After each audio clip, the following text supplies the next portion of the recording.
We went along the Ridgeway a few days after Bernard had walked it, and we came across a group of about a dozen or so. And I should explain, I think, right away, we're talking about footpaths, but they aren't just footpaths. Yes, you can walk along them, and yes, you can ride along them, but certainly where the Ridgeway is concerned, it is still actually classified as a highway, which means that if you really wanted to, you could actually drive your car along there. But with the trail riders, well, they don't take cars, they don't take horses. What they take are motorbikes. You see, in exactly the same way that the Ramblers Association, for instance, feel that they must keep open pathways by using them regularly, then so the trail riders feel that they should keep these green roads, as they call them, open for their particular sport, for the way that they enjoy seeing the countryside. The Ridgeway is certainly wide enough for them. At its widest point, it's about 35 feet, and even at its narrowest, 17 feet. And they're not just any old motorbikes either. These are special lightweight cross-country motorbikes with particularly springy suspension, because over the hundreds of years that this Ridgeway has been in use, tremendous ruts have been formed by the wheels of carts and tractors and so on that have been using it, particularly in bad weather. And it really takes a tremendous amount of skill to negotiate those ruts. It's a very exhilarating way of seeing the countryside.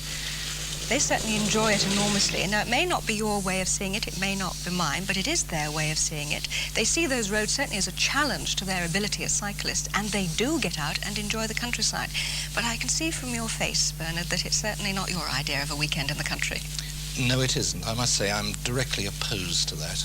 This is an area of outstanding natural beauty, and I'm quite certain that motorcycles and motor cars have got no place in it whatsoever. But it is a highway designated as such. So it may be. I think that people, having walked up into an area of great beauty as that, found their part of heaven, going to be very disturbed to find Hell's Angels sitting right in the middle of it. Oh, come on, you can't really say that they're Hell's Angels. Well, I mean, they're not here to defend themselves, but I would hardly say that they were Hell's Angels. I mean, they're people who actually enjoy the countryside as much as you or I. They have a different way of seeing it. Yes, they do. I can understand their exhilaration and the fact that it's a means of getting from A to B. For exploring the countryside, to look at things, I don't believe it's a good method at all. But what I am opposed to, this is a very small minority at the moment, thank goodness. And my own feeling is that this is the thin end of the wedge.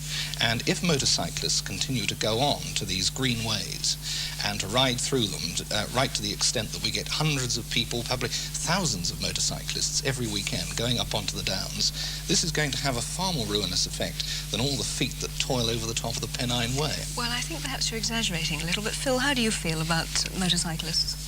Well, I can see both sides. I think that it's quite inconsistent to say on one hand that footpaths that were made for your neighbours can be used by walkers as of right, whereas the same walkers say that nobody else can. I don't see that walkers have got any monopoly. But I can see that motorcycles aren't the best thing in quiet places. And I think that the problem goes really much deeper than that. My own personal view is that one answer to it, a very difficult one, would be zoning. I don't believe in multi-use. I think if you've got a reservoir that's suitable for bird watching and sailing, you can't have motorboats on it.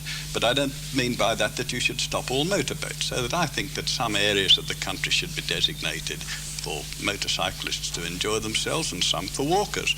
And perhaps, as I said before, as a cash crop so that whoever owns the land can make a bit out of whichever does so.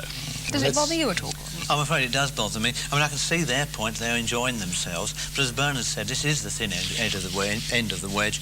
And these are perhaps some of our last remaining wild areas of countryside, which, let's face it, there are other things like birds, mammals and insects which really want these areas. And if it's heavily sort of used by motorbikes, I really think it's a problem, and personally I think it should be stopped.